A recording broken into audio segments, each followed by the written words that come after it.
السلام علیکم، میں ہوں نور۔ کیسے ہیں آپ سب؟ امید ہے سب اپنے گھروں میں خیریت سے اور پرسکون ہوں گے۔ ناول شروع کرتے ہیں۔ مجھے مانگنے کی ادا نہ دے، از قلم مریم عباس۔ وہ ایک اندھیری رات تھی، گھپ اندھیرے نے ہر چیز کو اپنے حصار میں لیا ہوا تھا۔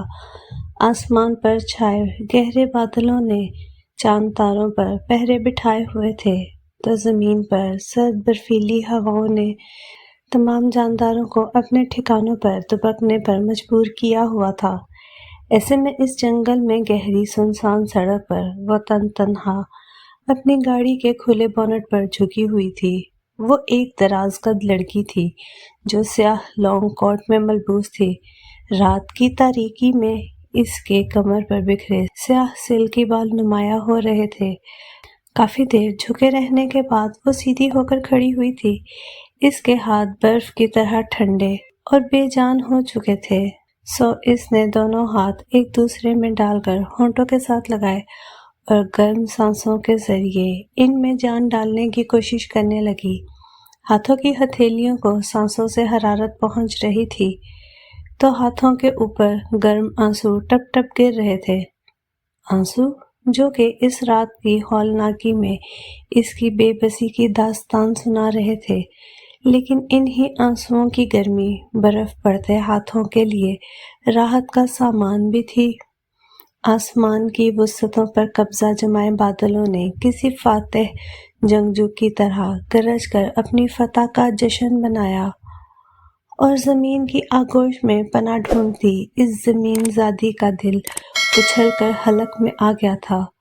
ہونٹوں پر سمٹے ہاتھوں نے پھیل کر پورے چہرے کو چھپا لیا تھا، اور ایک دبی ہوئی سسکی ہاتھوں کا حصار توڑ کر برفیلی ہوا کے سپرد ہوئی تھی۔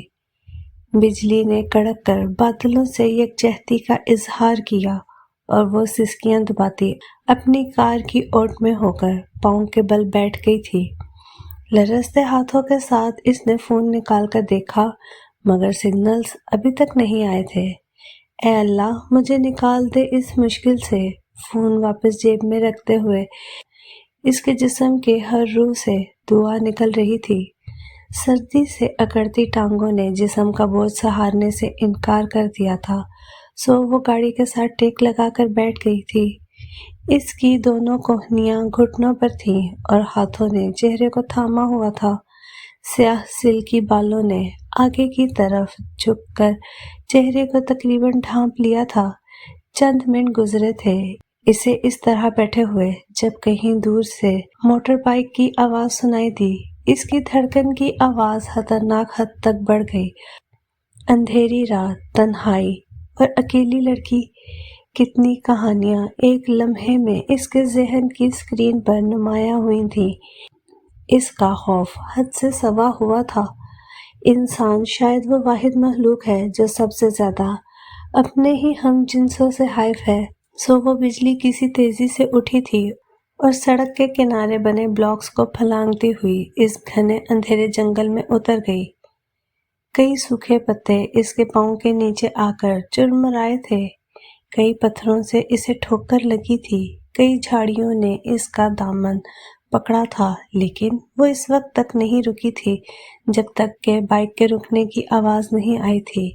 بائیک کے رکتے ہی وہ سانس تک رکے جہاں تھی وہیں بیٹھ گئی۔ اس کے دائیں جانب ایک درخت تھا۔ پھونک پھونک کر قدم رکھتی وہ اس درخت کی اوٹ میں ہو گئی، اور اس کی غیر ہموار اور نرم چھال والا تنا پکڑ کر اس نے خوف اور سردی سے اکڑتے اپنے جسم کو سہارا دیا۔ بائیک والا بائیک روک کر اترا تھا اور اب یقیناً گاڑی میں دیکھ رہا تھا۔ چند لمحوں تک خاموشی رہی، پھر اس نے ٹارچ کی روشنی چاروں طرف گھمائی۔ اس لڑکی کا دل اچھل کر حلق میں آ گیا۔ وہ مزید سمٹ کر درختوں کے ساتھ بالکل چپک گئی تھی، اور پھر وہ آ رہا تھا، وہ اسی طرف آ رہا تھا۔ شاید نہیں، یقیناً اس نے گیلی اور نرم زمین پر اس کے قدموں کے نشان دیکھ لیے تھے، خوف کی وہ آخری حد تک جس کو اس نے چھوا، اور پھر اسے لگا اس پر بے حسی طاری ہونے لگی ہے۔ جو ذلت اور تکلیف قسمت میں لکھی تھی وہ اس سے نہیں بھاگ سکتی۔ روشنی بہت قریب آ چکی تھی اور اس کی بے حسی اتنی بڑھ چکی تھی کہ اسے کچھ بھی محسوس نہیں ہو رہا تھا۔ وہ اس سے چند قدموں کے فاصلے پر آ کر رکا۔ گاڑی نہیں چلے گی ابھی، لیکن میں آپ کو ڈراپ کر دیتا ہوں۔ کچھ اجنبی آواز تھی، لیکن لہجہ دوستانہ تھا۔ ڈرے نہیں، سب ٹھیک ہے، تسلی دیتا ہوا اپنائیت بھرا انداز۔ اس کے ذہن نے کام کرنا بند کر دیا تھا، لیکن ذہن کی سطح سے نیچے کہیں بہت گہرائی میں ایک فیصلہ آیا تھا۔ وہ درخت کی اوٹ سے نکل آئی تھی۔ وہ دراز قد شخص تھا، اس نے ہیلمٹ پہن رکھا تھا۔ اس کے سامنے آتے ہی اس نے رخ موڑ لیا تھا اور اب وہ واپسی کے راستے پر رواں تھا۔ وہ جیسے کسی عمل کے زیر اثر اس کے پیچھے چلنے لگی تھی۔ روڈ پر واپس آنے کے بعد اس نے ہدایت کی تھی، گاڑی لاک کر دیں۔ اس نے بالکل میکانیکی انداز میں اس کی ہدایت پر عمل کیا۔ اس کے پیچھے بائک پر بیٹھتے ہوئے وہ عجیب سی کیفیت میں تھی، ایسی کیفیت جس میں اپنا آپ بھی اجنبی لگے۔ بائک کی رفتار نارمل تھی، لیکن سرد ہوا تمانچے کی طرح لگ رہی تھی اور اس کے کندھے پر برف کیا ہوا ہاتھ رکھے بے حسی سے بیٹھی تھی۔ 1.5 گھنٹے کے بعد اس کے گھر کے گیٹ پر بائک رکی تھی۔ اپنی گلی، اپنا گھر، وہی جانا پہچانا ماحول۔ اپنائیت کے احساس سے اس کی حسیات پر جمی برف پگھلنے لگی۔ اس نے بے ساختہ اس اجنبی کے کندھے پر اپنا ہاتھ اٹھایا اور پھر بائک سے اتر آئی۔ ایک لمحے کی بھی تاخیر کیے بغیر اس نے دروازہ پیٹ ڈالا۔ اندر قدموں کی چاپ ابھری تو اس کے ہاتھ گیٹ پر سے ہٹے اور اس کی توجہ بائک والے کی جانب گئی۔ وہ پیچھے مڑی تھی۔ تم کون ہو؟ اس کے الفاظ منہ میں رہ گئے کیونکہ اس کے پیچھے کوئی نہیں تھا۔ تم کون ہو؟ تم کون ہو؟ تم کون ہو؟ چاروں طرف یہی سوال گردش کر رہا تھا۔ سیمنٹ اکھڑی دیواریں پوچھ رہی تھیں، تم کون ہو؟ برف کے گالوں کی طرح سفیدی گراتی چھت محو سوال تھی، تم کون ہو؟ لوہے کی بے جان سلاخوں نے بھی قوت گویائی حاصل کی تھی اور ان کی زبان پر ایک ہی سوال تھا، تم کون ہو؟ دیوار کے ساتھ لگے بلب سے نکلتی زرد نحیف روشنی کی کرنیں حیرانی سے پوچھ رہی تھیں، تم کون ہو؟ دیوار کے ساتھ سر ٹکراتی سرد ہوا نوحہ کنا تھی، تم کون ہو؟ اور وہ ننگے فرش پر ہاتھوں کا تکیہ بنائے چت لیٹا خاموشی سے ان سوالوں کو اپنے اوپر حملہ ہوتے ہوئے دیکھ رہا تھا۔ اس نے قیدیوں کا لباس پہن رکھا تھا، اس کا چہرہ نیل و نیل تھا، اس کا جسم ہڈیوں کا ڈھانچہ بنتا جا رہا تھا۔ جسم کے جس حصے پر بھی دھیان کی روشنی پڑتی، وہاں درد کی لہر کسی زہریلی ناگن کی طرح سر اٹھاتی اور اس لہر کے اتار چڑھاؤ میں ایک ہی سوال رقص کرتا، تم کون ہو؟ وہ دور گزر گئے جب سفید گھوڑے پر سوار شہزادہ آیا کرتا تھا۔ کار کی پیسنجر سیٹ پر بیٹھی ردا نے اپنی جیولری اتارتے ہوئے بیان دیا۔ تو حورین جو کہ ڈرائیونگ کر رہی تھی، اس نے ترچھی نگاہوں سے اپنی سہیلی کو دیکھا۔ وہ دونوں اس وقت ہبا کی شادی سے واپس آ رہی تھیں۔ ہبا جو کہ کالج کے زمانے میں بنے ان کے اس گروپ کا تیسرا فرد تھی۔ کالج کا دور ختم ہوا، پھر یونیورسٹی کے 4 سال بھی پلک جھپکتے گزر گئے اور اب تو یونیورسٹی کو ختم ہوئے بھی 4 سال ہونے کو آ رہے تھے۔ ردا کی شادی یونیورسٹی کے آخری سال میں ہی ہو گئی تھی اور اب وہ 2 بچوں کی ماں تھی، اور اب ہبا بھی پیادے سدھار گئی۔ حورین کو سمجھ آ رہا تھا کہ ردا کا اشارہ کس طرف ہے، مگر اس نے قصداً صرف نظر کیا۔ تو یہ کہ تم بھی اب کسی پرنس چارمنگ کا انتظار چھوڑ دو اور کسی ڈھنگ کے بندے کا انتخاب کر کے اپنے والدین پر رحم کرو جو تمہارے اس مسلسل انکار سے شدید پریشانی کا شکار ہیں۔ آنٹی تو کئی بار پوچھ چکی ہیں مجھ سے کہ کہیں تم کسی کو پسند تو نہیں کرتی، ان کے سامنے ذکر کرنے سے کترا رہی ہو، اور میں انہیں یقین دلا دلا کر تھک چکی ہوں کہ یہی تو مسئلہ ہے کہ آپ کی بیٹی کے معیار پر کوئی پورا اترتا ہی نہیں۔ تمہیں میری طبیعت کا پتہ ہے نا، شادی تو بہت بڑا معاملہ ہے، میں تو ایک شرٹ خریدتے ہوئے بھی ہر طرح سے تسلی کرتی ہوں، جس طرح کی شرٹ مجھے چاہیے اس طرح کی سب سے بہترین شرٹ ملے مجھے۔ اس کے انداز میں کوئی دکھاوا یا غرور نہیں تھا، بلکہ وہ بالکل نارمل انداز میں اپنی دوست سے اپنی عادت کا ذکر کر رہی تھی، جس سے کبھی کبھی وہ خود بھی تنگ آ جایا کرتی تھی۔ اس کی وجہ پتہ ہے کیا ہے؟ جیولری بیگ میں ڈالتے ہوئے ردا نے سوال کیا، جس کے جواب میں سوال ہی کی توقع کر رہی تھی۔ کیا؟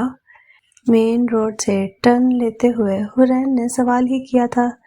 سب سے پہلے تمہارا اکلوتا ہونا، پھر تمہارے والدین کی بے پناہ دولت، پھر تمہارا بے حد خوبصورت ہونا۔ تمہیں لگتا ہے کہ دنیا کی ہر بہترین چیز پر تمہارا حق ہے۔ چلو مان لیا تمہارا یہ حق ہے، تم لو بہترین چیز، کیونکہ تم افورڈ کر سکتی ہو، اور تم اتنی حسین ہو کہ تم پر ہر چیز سوٹ بھی کرتی ہے۔ مگر پلیز خدا کے لیے انسانوں کو چیزوں کی کیٹیگری سے نکال لو۔ کوئی بھی انسان ایسا نہیں ہوتا جو بالکل پرفیکٹ ہو۔ نہ پرفیکٹ ہو، لیکن میرے دل کو تو لگے۔ حورین کا انداز بے نیاز سا تھا۔ جب تعلق بنتا ہے تو دل بھی لگ جاتا ہے۔ وہ لوگ اب ردا کے علاقے میں داخل ہو چکے تھے، اور وہ جیولری اتارنے کے بعد اپنا میک اپ صاف کر رہی تھی۔ 2 بچوں کی اماں بننے کے بعد وہ گھر میں فل ٹائم آن ڈیوٹی ہوتی تھی، اسی لیے اپنے کام گاڑی میں ہی نپٹا رہی تھی، اور ساتھ دوست کو مشورے سے بھی نواز رہی تھی۔ جیسا تمہارے کیس میں ہوا ہے، ضروری نہیں کہ سب کے کیس میں وہی ہو۔ حورین اس سے اتفاق نہیں کرتی تھی۔ مرضی ہے تمہاری، فورس تو تمہیں تمہارے سگے ماں باپ بھی نہیں کر سکتے، مگر میں صرف اتنا کہوں گی کہ احمر ایک بہترین چوائس ہے۔ فورن کوالیفائڈ ہے، گڈ لکنگ، اچھی فیملی ہے، ایک چلتا ہوا خاندانی بزنس ہے اس کے پاس، اور پھر سب سے بڑھ کر تمہیں پسند کرتا ہے۔ اس طرح کی خصوصیات کے حامل بہت سارے لوگ ہیں میرے ارد گرد۔ حورین کے انداز میں پھر سے ایک بے نیازی تھی، مگر احمر میں یہ ساری خصوصیات اکٹھی ہیں۔ سوچ لینا اچھی طرح اسے انکار کرنے سے پہلے، کیونکہ آنٹی انکل 100% راضی ہیں، اور یہ بھی دھیان میں رکھنا کہ آج سے چند سال بعد شاید تمہیں ایسے آپشنز ملنا ہی بند ہو جائیں۔ گاڑی ردا کے گھر کے سامنے رک چکی تھی۔ اترنے سے پہلے اس نے کچھ اور پہلو اس کے سامنے کھول کر واضح کیے۔ اوکے، اللہ حافظ، سوچنا ضرور، کہہ کر وہ اتر گئی، اور حورین کا سارا راستہ سوچوں کے زیر اثر ہی گزرا تھا، اور ان سوچوں کا مرکز احمر تھا۔ احمر جو کہ اس کے پاپا کے ایک بزنس فرینڈ کا بیٹا تھا۔ اس کا خاندان ان کے خاندان کے ہم پلہ تھا، شکل و صورت بھی مناسب تھی، پڑھا لکھا بھی تھا۔ اس نے کئی موقعوں پر اپنی پسندیدگی کا اظہار بھی واضح طور پر کیا تھا، مگر پھر بھی حورین کے دل میں اس کے لیے کوئی خاص جگہ بن نہیں سکی تھی۔ پتہ نہیں کیوں، بہت سارے عام سے لوگوں میں وہ بھی بس ایک عام سا ہی شخص لگتا تھا، اور ردا کا کہنا تھا کہ تعلق بننے سے وہ خود بخود خاص ہو جائے گا، لیکن اس کے دل و دماغ میں سے کوئی بھی یہ لاجک ماننے کو تیار نہیں تھا۔ گھر پہنچ کر بھی وہ ان سوالوں کو اپنے سر سے نہیں جھٹک سکتی تھی۔ گاڑی پورچ میں کھڑی کرنے کے بعد اس کا رخ اپنے کمرے کی طرف تھا جب ملازمہ نے اس کا راستہ روک لیا۔ سلام حورین بی بی، آپ کے مہمان آئے ہوئے ہیں۔ میرے مہمان؟ اسے حیرت ہوئی، رات کے 10:30 بج رہے تھے۔ جی، ایک لڑکی اور ایک لڑکا ہے، 3 گھنٹے سے بیٹھے ہوئے ہیں۔ واٹ؟ 3 گھنٹے سے؟ ماما اور پاپا تو گھر پر ہی تھے، ان سے ملاقات کروا دیتی۔ ڈرائنگ روم کی طرف بڑھتے ہوئے اس نے کہا۔ نہیں جی، وہ کہہ رہے تھے انہیں آپ ہی سے ملنا ہے۔ حیرت ہے۔ وہ ڈرائنگ روم میں داخل ہوئی تو وہاں 2 اجنبی چہرے اس کے منتظر تھے۔ اسے دیکھتے ہی وہ کھڑے ہو گئے۔ ان کی نظروں میں اترتی ستائش اس سے چھپی نہیں رہ سکی تھی۔ حورین کے لیے عام روٹین میں بھی یہ ستائش وصول کرنا معمول کی بات تھی۔ اس وقت تو وہ شادی کے فنکشن سے واپس آ رہی تھی، اور ڈارک پرپل کلر کی پاؤں کو چھوتی میکسی میں ملبوس تھی۔ اس کے دامن، بازو اور گلے پر بے حد نفیس سا کام تھا۔ لائٹ پرپل کلر کا دوپٹہ اس کے بائیں کندھے پر پڑا تھا، جبکہ پاؤں میں پرپل کلر کے ہی کام والے خصے تھے۔ لائٹ سے میک اپ میں سیاہ لمبے سلک پریس بال کھولے وہ اتنی خوبصورت لگ رہی تھی کہ دیکھنے والوں کی نگاہ پلٹنے سے انکاری ہو جاتی۔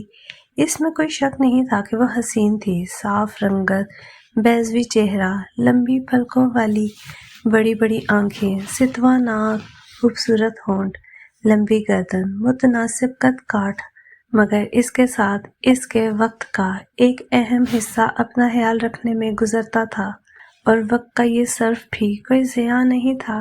سر کے بالوں سے پیروں کے ناخنوں تک اس کی ہر چیز اپنی جگہ پر پرفیکٹ نظر آتی تھی۔ السلام علیکم، اس کی آواز میں ایک چل ترنگ تھا۔ وعلیکم السلام۔ لڑکی پہلے حواسوں میں لوٹی تھی۔ گندمی رنگت اور مناسب شکل و صورت کی مالک لڑکی سیاہ اور سفید رنگت کے پرنٹڈ شلوار قمیض میں ملبوس تھی۔ سیاہ دوپٹہ اس نے سلیقے پر سر پر رکھا ہوا تھا۔ میرا نام سامیہ ہے اور یہ میرا کزن عباد ہے۔ ہم لوگ جہلم سے آئے ہیں۔ پلیز بیٹھیں آپ لوگ۔ وہ دونوں ابھی تک کھڑے تھے، ان کے سامنے صوفے پر بیٹھتے ہوئے۔ حورین نے انہیں بھی بیٹھنے کا کہا۔ I'm sorry آپ کو کافی انتظار کرنا پڑا، لیکن میں پہچان نہیں پا رہی آپ دونوں کو۔ اس لیے کیونکہ ہم پہلی بار مل رہے ہیں۔ وہ دونوں بیٹھ چکے تھے اور یہ جواب اس لڑکی کی جانب سے آیا تھا۔ معذرت خواہ تو ہم لوگ ہیں کہ بنا بتائے ہی یوں چلے آئے۔ دراصل میں مجھے ڈر تھا اگر ہم لوگ آپ سے اجازت مانگیں گے تو آپ انکار کر دیں گے۔ کس سلسلے میں آپ لوگ ملنا چاہ رہی تھی مجھ سے؟ حورین کے انداز میں شائستگی تھی۔ ہم لوگ حشام ماموں سے متعلق بات کرنے آئے ہیں آپ کے پاس۔ کافی دیر سے خاموش بیٹھے لڑکے نے اب لب کشائی کی۔ وہ دونوں ہم عمر ہی لگ رہے تھے اور ان کی کم و بیش 19-20 سال کے قریب عمر ہوگی۔ حشام احمد، اس نے اپنی یادداشت کو کھنگالنے کی کوشش کی، مگر اس نام کا کوئی شخص اس کے ذہن میں نہیں آ رہا تھا۔ I'm sorry، میں کسی حشام احمد کو نہیں جانتی۔ کیا؟ سامیہ کے چہرے پر بے یقینی اور دکھ تھا۔ ایسے کیسے ہو سکتا ہے؟ عباد کے چہرے پر بھی سامیہ سے ملتے جلتے تاثرات ظاہر ہوئے۔ آپ حشام چاچو کو کیسے نہیں جانتی؟ اب تو اتنے فیمس بھی ہو گئے ہیں وہ۔ سامیہ کے لیے یقین کرنا مشکل تھا، اور آپ کے تو وہ یونیورسٹی فیلو بھی تھے۔ عباد نے ایک اور کلو دیا، مگر حورین کے ذہن میں اس نام سے وابستہ کوئی شبیہ نہیں ابھر رہی تھی۔ مجھے گریجویٹ ہوئے بھی اب کافی سال ہو گئے ہیں، مجھے تو سارے کلاس فیلوز بھی شاید یاد نہ ہوں۔ آپ لوگ یونیورسٹی فیلو کی بات کر رہے ہیں؟ اسے ان کا مطالبہ سمجھ نہیں آیا۔ حشام چاچو تو آپ کے ہی ڈپارٹمنٹ میں تھے، سائیکالوجی میں، اور آپ سے سینئر تھے 2 سال۔ سامیہ نے یاد کرنے کی کوشش کی۔ اب تو ان کی 2 کتابیں بھی آ چکی ہیں شاعری کی، آپ کو پتہ نہیں؟ یہ کوشش عباد کی طرف سے تھی۔ نہیں، میرا شاعری وغیرہ سے کوئی خاص انٹرسٹ نہیں ہے۔ اس کی بات پر ان دونوں کے چہرے پر واضح مایوسی اتری تھی۔ لیکن آپ لوگ بات کیا کرنا چاہ رہے ہیں؟ اسے خود بھی ایک دم تجسس ہوا۔ آخر ایسی کیا بات تھی جو لوگ 3 گھنٹے سے انتظار کر رہے تھے؟ ہم آپ سے حشام چاچو کے بارے میں بات کرنے آئے تھے۔ سامیہ کا انداز اب بجھا ہوا تھا۔ وہ آپ کو یونیورسٹی کے زمانے سے پسند کرتے ہیں۔ انہوں نے آپ کو نہیں بتایا، لیکن ان کی ہر تحریر میں آپ کو اپنا آپ نظر آئے گا۔ ان کی کتابیں اگر آپ لینا چاہیں تو مارکیٹ میں موجود ہیں۔ یہ ان کے کچھ لیٹرز ہیں جو انہوں نے آپ کے لیے لکھے مگر آپ کو دے نہیں سکے۔ اپنے بیگ سے کاغذ کا خاکی لفافہ نکال کر اس نے حورین کی طرف بڑھایا۔ حورین نے کچھ ہچکچاتے ہوئے اسے تھاما۔ سامیہ کے انکشاف پر وہ نارمل ہی رہی تھی، اور اس کا یہ نارمل انداز ان کی مایوسی میں اضافہ کر رہا تھا۔ وہ جو پہلی نظر میں بے حد اچھی اور شائستہ لگی تھی، اب یکدم بہت دور اور غیر محسوس ہو رہی تھی۔ سامیہ کا دل کیا کہ کچھ بھی کہے بنا اٹھ جائے، لیکن اس لمحے کو خاص کرنے کے لیے اس نے بہت جتن کیے تھے اور اسے ضائع نہیں کر سکتی تھی، سو اس نے اپنی بات جاری رکھی۔ چاچو کے روم کی صفائی کرتے ہوئے یہ لیٹرز میرے ہاتھ لگے تھے۔ پورے 1 سال کی کوشش کے بعد میں آپ تک پہنچنے میں کامیاب ہوئی ہوں۔ چاچو آپ سے بہت محبت کرتے ہیں، وہ بہت اچھے، بہت گہرے انسان ہیں۔ مجھے لگا وہ شاید خود آپ سے کبھی یہ نہیں کہیں گے، لیکن میرے خیال میں آپ کو پتہ چلنا ضروری ہے کہ آپ کتنی خوش قسمت ہیں، اور چاچو بھی ڈیزرو کرتے ہیں کہ ان کی سچی محبت رائے گاہ نہ جائے۔ حورین اس سارے قصے سے بالکل بھی متاثر نظر نہیں آ رہی تھی۔ یہ میرا نمبر ہے، اگر آپ کبھی چاچو سے کانٹیکٹ کرنا چاہیں تو۔ اس نے ایک چٹ اس کی طرف بڑھائی۔ میں تم لوگوں کو ہرٹ نہیں کرنا چاہ رہی تھی، لیکن شاید اس کی ضرورت نہ پڑے۔ اب کی بار اس نے لینے کے لیے ہاتھ بھی نہیں بڑھایا تھا۔ آپ پلیز رکھ تو لیں، میری تسلی ہو جائے گی۔ اس کے انداز میں اسراف تھا۔ حورین کی چٹ اس کے ہاتھ سے لے کر اسی خاکی لفافے میں ڈال دی۔ اجازت دیں، اب ہم لوگ نکلیں گے، سامع کہتے ہوئے اٹھ کھڑی ہوئی۔ عباد نے بھی اس کی پیروی کی تھی۔ تم لوگ چائے وغیرہ؟ اس نے مہمان نوازی کے تقاضے نبھانے کی کوشش کی۔ آپ کی ملازمہ نے پلا دی تھی چائے، بہت شکریہ۔ تم لوگ آئی تھنک جہلم کا بتا رہے تھے، ابھی تو کافی رات ہو گئی ہے، کیسے جاؤ گے؟ ہم لوگ کچھ دنوں کے لیے یہاں اپنے ریلیٹیو کے ہاں آئے ہوئے ہیں، ایک تقریب کے سلسلے میں، تو ہمیں ابھی شہر سے باہر نہیں جانا۔ یہ جواب عباد کی طرف سے آیا تھا۔ چلو دیٹس گڈ۔ وہ لوگ چلے گئے تھے اور وہ پرسوچ نظروں سے اس خاکی لفافے کو دیکھ رہی تھی۔ حشام احمد، اس نے ایک بار پھر ذہن پر زور دیا، مگر بے سود۔ اس نے ان لوگوں کی فہرست ذہن میں دہرائی جنہوں نے یونیورسٹی میں اسے اپروچ کیا تھا، اپنی پسندیدگی کا اظہار کیا تھا، مگر ان میں حشام احمد نام کا کوئی شخص نہیں تھا۔ سر جھٹک کر وہ اٹھ گئی۔ پتہ نہیں کون ہے یہ شاعر واعر، تو ویسے بھی فارغ لوگ ہوتے ہیں، دیکھ لیا ہوگا اس نے یونی میں کہیں۔ سلکی بالوں کی آبشار ایک طرف ڈالتے ہوئے وہ بڑبڑاتی ہوئی باہر نکل گئی۔ خاکی لفافہ وہیں صوفے پر پڑا رہ گیا۔ ایک تو مجھے تمہاری اس جاب کی وجہ سمجھ نہیں آتی۔ ناشتے کی ٹیبل پر پاپا نے کیے ہوئے کئی دفعہ کے اس اعتراض کو پھر سے زبان دی تھی۔ اگر تم کچھ کرنا ہی چاہتی ہو تو اپنا بزنس کیوں نہیں جوائن کر لیتی؟ اس بے تکی جاب کا فائدہ؟ ماما بھی اس موضوع پر پاپا سے پوری طرح متفق تھیں۔ جوس کے سپ لیتے ہوئے وہ اکلوتی اولاد کو تنقیدی نظر سے دیکھ رہی تھیں، جبکہ پاپا انہیں ٹریگر کر کے اخبار میں مصروف ہو چکے تھے۔ ماما، میں اپنی جاب کو انجوائے کرتی ہوں، اس سے زیادہ اور کیا فائدہ لینا ہے مجھے؟ انڈے سے انصاف کرتے ہوئے اس کے لہجے میں طمانینت تھی۔ اسکائی بلو کلر کے لباس میں وہ بے حد فریش دکھائی دے رہی تھی۔ انجوائمنٹ کا بس یہی ایک طریقہ رہ گیا ہے؟ مجھے نہیں پسند تمہارا کسی کے ہاں نوکری کرنا۔ اس ساری جائیداد کی تم اکلوتی وارث ہو اور چند ہزار کی نوکری کے لیے خوار ہوتی پھر رہی ہو۔ ماما، اٹس ناٹ ایگزیکٹلی نوکری۔ ہم ایک ٹیم کی طرح کام کرتے ہیں اور اس کام کو انجوائے کرتے ہیں۔ جس مقام پر آج ہمارا انسٹیٹیوٹ ہے وہ ساری ٹیم کی محنت کا نتیجہ ہے۔ حالانکہ آنر رضا ہے، مگر وہ بات بخوبی جانتا ہے اور ساری ٹیم کی کوشش کا احترام کرتا ہے۔ رضا نو ڈاؤٹ ایک زبردست انسان ہے، لیکن مجھے لگتا ہے کہ تمہارا جاب کا شوق اب پورا ہو گیا ہوگا۔ 3 سال اچھا خاصا ٹائم ہوتا ہے۔ اخبار کی سرخیاں دیکھنے کے بعد پاپا نے اسے تہہ کر کے سائڈ پر رکھا۔ شروع میں صرف شوق تھا پاپا، مگر اب ایک آنرشپ ہے۔ میں نے اپنی آنکھوں سے اس انسٹیٹیوٹ کو گرو کرتے دیکھا ہے۔ 3 سال پہلے یہ صرف گھریلو خواتین کے لیے ایک چھوٹا سا فنشنگ اسکول تھا، مگر آج اس کا ایک نام ہے جہاں ہر عمر اور ہر پروفیشن کے لوگ گرومنگ کے لیے آتے ہیں اور بالکل ٹرانسفارم ہو کر نکلتے ہیں۔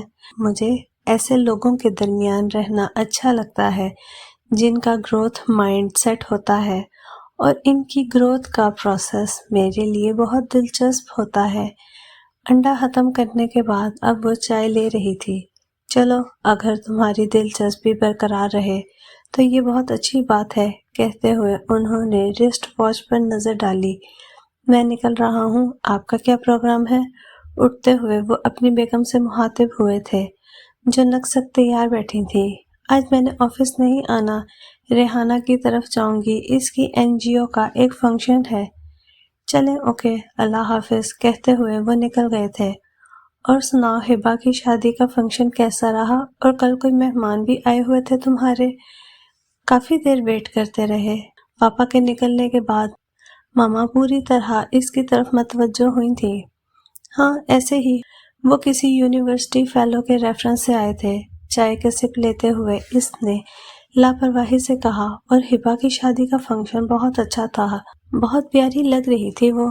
جتنی بھی تمہاری ہم عمر لڑکیاں تھیں تقریباً سب کی شادی ہو گئی ہیں یا ہو رہی ہیں۔ ان کا غم پھر سے تازہ ہو گیا تھا۔ تم پتہ نہیں کس کے انتظار میں بیٹھی ہوئی ہو؟ کسی کا انتظار نہیں ہے ماما، جب ہونی ہوئی ہو جائے گی۔ آپ نے کیوں شادی کو سر پر سوار کیا ہوا ہے؟ کوئی مقابلہ تھوڑی ہے، میری عمر کی ساری لڑکیوں کی شادی ہو گئی، تو اب جو بھی ڈھول مجھے نظر آئے میں اسے ہی گلے میں ڈال کر بجانا شروع کر دوں۔ کوئی بھی کیوں؟ احمد لاکھوں میں ایک ہے، کس چیز کی کمی ہے اس میں؟ مجھے تو تمہارے انکار کی وجہ سمجھ نہیں آتی۔ ردا کو بھی بولا تھا میں نے تمہیں سمجھائے، پتہ نہیں کیا کیڑا سما گیا ہے تمہارے دماغ میں۔ ماما، بات کمی یا زیادتی کی نہیں ہے، اس میں ہزاروں خوبیاں ہوں گی، مگر ان میں سے ایک بھی ایسی خوبی نہیں ہے جو مجھے متاثر کر سکے۔ جو کچھ اس کے پاس ہے وہ سب کچھ میرے پاس آلریڈی موجود ہے۔ وہ تمہیں پسند کرتا ہے، کیا یہ بات بھی تمہیں متاثر نہیں کرتی؟ انہوں نے بے یقینی سے اپنی بے حد حسین بیٹی کو دیکھا۔ نہیں، کئی لوگ مجھے پسند کرتے ہیں، اب میں سب سے متاثر ہوا کروں بیٹھ کر۔ اس کے لہجے میں وہی محسوس بے نیازی تھی۔ مجھے لگتا ہے کہ تمہاری تربیت میں ہم سے کمی نہیں بلکہ بہت ساری زیادتیاں ہوئی ہیں۔ تمہیں ہر چیز اتنی فراوانی میں ملی ہے کہ تمہیں اب کسی چیز کی قدر ہی نہیں، نہ کسی چیز کی، نہ کسی رشتے کی، نہ کسی احساس کی۔ ان کے انداز میں دکھ تھا۔ ایسا نہیں ہے ماما، میری کل ردا سے بھی بات ہوئی، احمد کے بارے میں سوچ رہی ہوں میں۔ جلد ہی آپ لوگوں کو کوئی فائنل جواب دے دوں گی، کہتے ہوئے وہ اٹھ کھڑی ہوئی۔ اچھا اب نکلتی ہوں میں، بائے۔ ساتھ والی کرسی پر سے اپنا بیگ اٹھا کر وہ باہر نکل گئی اور اپنی گاڑی کا دروازہ کھول رہی تھی جب کل والی ملازمہ بھاگتی ہوئی اس کی طرف آئی۔ حورین بی بی، آپ کی مہمانوں کی یہ چیز رہ گئی تھی ڈرائنگ روم میں۔ اس کے ہاتھ میں وہی خاکی لفافہ تھا۔ اوہ یہ میرا ہے، اسے میرے کمرے میں رکھو۔ گاڑی میں بیٹھتے ہوئے اس نے کہا۔ ایک بار پھر اس کے ذہن میں رات والا واقعہ تازہ ہوا۔ حشام احمد۔ گاڑی سٹارٹ کرتے ہوئے وہ اسی کے بارے میں سوچ رہی تھی۔ چوکیدار پہلے ہی گیٹ کھول چکا تھا۔ وہ جب گیٹ سے نکلی، وہ گیٹ کے دائیں جانب کھڑا اس کے نکلنے کا انتظار کر رہا تھا۔ یہ نیا چوکیدار تھا جو حال ہی میں رکھا گیا تھا۔ وہ گندمی رنگت، لمبے قد اور دبلے پتلے جسم کا مالک تھا، ایک عام سی شخصیت جو 10 لوگوں کے درمیان محسوس بھی نہ ہو۔ اسے دیکھ کر ایک دم حورین کے دماغ میں کچھ کلک ہوا تھا۔ حشام احمد، لٹریری سوسائٹی، او مائی گاڈ، یہ وہ والا حشام احمد ہے۔ ڈیش بورڈ سے گلاسز اٹھا کر آنکھوں پر لگاتے ہوئے نہ جانے کیوں اسے ہنسی آئی۔ حشام احمد کی شبیہ اب اس کے ذہن میں صاف آ رہی تھی، گندمی رنگت، لمبا قد، دبلا پتلا جسم، اور ہاں سیاہ فریم والا نظر کا چشمہ بھی اسے یاد آیا، اور سنجیدہ سا چہرہ بھی۔ وہ یونیورسٹی کی لٹریری سوسائٹی میں خاصا مقبول تھا، لیکن اس کی تو ساری زندگی اس سے کوئی بات ہی نہیں ہوئی تھی، نہ اس نے کبھی کوئی دلچسپی ظاہر کی تھی، نہ حورین کو اس میں کبھی کوئی دلچسپی محسوس ہوئی تھی، اور اب بھی جو اس خاکی لفافے کے ساتھ تھوڑا بہت تجسس جڑا تھا، حشام احمد کے بارے میں یاد آتے ہی اس کی ہوا بھی یکدم نکل گئی تھی۔ اوہ تو وہ میرے نام لیٹرز لکھتا رہا ہے، ہاؤ فنی۔ اس چمکیلی صبح اسلام آباد کی شاہراہوں پر گاڑی دوڑاتے ہوئے اس کی لبوں پر ایک محظوظ کن مسکراہٹ تھی۔ مجھے یہ بات ردا اور ہبا کو بھی بتانی چاہیے، انہیں یقین نہیں آئے گا۔ یہ واحد لائحہ عمل تھا جو ہشام احمد یا اس کے لیٹرز کو لے کر اس کے دماغ میں آیا تھا۔ ایک زوردار گھوسا اس کے اندر دھنسے ہوئے دائیں گال پر پڑا تھا۔ تم کون ہو؟ سیاہ لباس میں ملبوس افسر اس کے سر پر کھڑا دھاڑا تھا، لیکن اس نے لب سی رکھے تھے جس سے افسر کے طیش میں اضافہ ہوا تھا۔ اس نے اسے ایک زوردار ٹھوکر ماری اور جو کرسی کے ساتھ بندھا ہوا تھا وہ کرسی سمیت اوندا ہوا۔ سر میں پہلے درد کی ٹیس اٹھی تھی اور پھر کچھ نم سا محسوس ہوا، ایک نمی جو کنپٹی سے لکیر بناتی ہوئی کان تک آئی تھی۔ افسر پنجوں کے بل اس کے پاس بیٹھا تھا۔ کون ہو تم؟ اس کے بال مٹھی میں دبوچے وہ ایک ایک لفظ چبا کر بول رہا تھا۔ مجھے خود نہیں پتا، اس کے لہجے میں بے بسی تھی، ایک درد بھری بے بسی۔ مما پلیز اس طرح پارٹیز کے لیے مجھے فورس مت کیا کریں، شدید بوریت ہوتی ہے مجھے وہاں جا کر۔ اپنے بیڈ پر نیم دراز وہ نہایت اکتائے ہوئے لہجے میں کہہ رہی تھی۔ کمرے میں نیم اندھیرا تھا، وہ شام کا وقت تھا۔ اندھیرے نے ابھی اپنے پر نہیں پھیلائے تھے، مگر اس کے کمرے کی کھڑکیوں پر بھاری پردے پڑے ہوئے تھے۔ لائٹ آف تھی، بیڈ کے سامنے والی دیوار پر آویزاں LCD بغیر آواز کے چل رہی تھی اور اس کی اسکرین کی روشنی کمرے میں پھیلی ہوئی تھی، جو کبھی کم ہو رہی تھی تو کبھی زیادہ۔ مجھے سمجھنے کی کوشش کرو میری جان، اگر یہ تمہارے چچا کی پارٹی نہ ہوتی تو میں کبھی تمہیں یوں فورس نہ کرتی۔ تم اپنی مرضی سے نہیں جاتی، لیکن وہاں تمہاری پھپھو، تایا اور چچا کے سامنے مجھے جواب دہ ہونا پڑتا ہے۔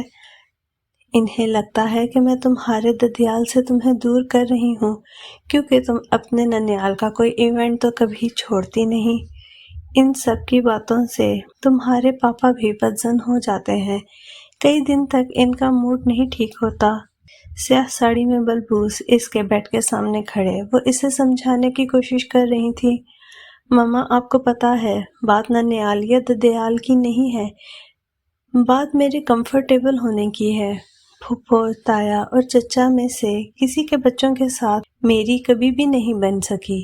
عجیب سی نیگیٹیوٹی ہے ان کے اندر، میں ان کے ساتھ اچھا فیل نہیں کرتی، اور اکیلی میں شدید بور ہوتی ہوں پارٹیز میں۔ سیدھی ہو کر بیٹھتے ہوئے اس نے اپنے بال سیٹ کر کے جوڑے کی شکل میں لپیٹے تھے۔ میں سمجھتی ہوں یہ سب، مگر باقی لوگ نہیں سمجھتے۔ یہ پارٹی تمہارے چچا نے اپنی نئی فیکٹری کی خوشی میں دی ہے، آدھا شہر انوائٹڈ ہے، تمہاری غیر موجودگی پر سب بہت باتیں بنائیں گے جب تم کہیں مصروف بھی نہیں ہو۔ سنڈے ہے آج، صبح سے فارغ گھر میں ہی بیٹھی ہو۔ وہ آ کر اس کے سامنے بیٹھی تھیں۔ ایک تو پتہ نہیں آپ لوگوں کو سر پر اتنا سوار کیوں کر لیتی ہیں، اس کے انداز میں بیزاریت تھی۔ حورین میرا بچہ، چلو اٹھ جاؤ، جلدی سے تیار ہو جاؤ اپنی ماما کے لیے۔ اس کا ہاتھ تھام کر انہوں نے نہایت محبت بھرے لہجے میں کہا، ماما جلد واپس آ جانا میری جان، زیادہ دیر بے شک نہیں رکنا۔ ان کے انداز میں شیرینی گھلی ہوئی تھی۔ میں صرف آدھے گھنٹے میں واپس آ جاؤں گی، ٹھیک ہے؟ اور آپ لوگوں کے ساتھ نہیں جاؤں گی، خود سے آؤں گی کچھ دیر تک، ٹھیک ہے؟ لیکن آنا ضرور۔ اس کی شرط مانتے ہوئے انہوں نے تاکید کی، ظاہر ہے جب کہہ دیا ہے تو آؤں گی۔ چلو پھر، میں اور تمہارے پاپا نکل رہے ہیں۔ وہ اٹھ کھڑی ہوئی تھی، ان کے کمرے سے نکلنے کے بعد وہ بھی اٹھ کر بیٹھ گئی تھی۔ کیا مصیبت ہے، اچھی بلی مووی دیکھ رہی تھی میں، صبح سے اپنے کمرے میں گھسی وہ اچھی خاصی سست ہو رہی تھی، کہیں بھی جانے کا موڈ نہیں ہو رہا تھا، لیکن جانا تو تھا۔ برے برے منہ بناتی وہ بیڈ سے اٹھ کر وارڈروب کے سامنے آ کر کھڑی ہوئی۔ اب کیا پہن کر جاؤں اس فضول پارٹی میں؟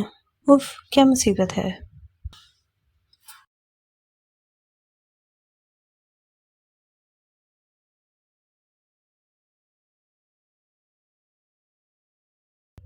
اگر آپ کو ہماری ویڈیو اچھی لگتی ہیں تو چینل کو سبسکرائب کریں، ویڈیو کو لائک کریں اور بیل آئیکن کو کلک کرنا نہ بھولیں۔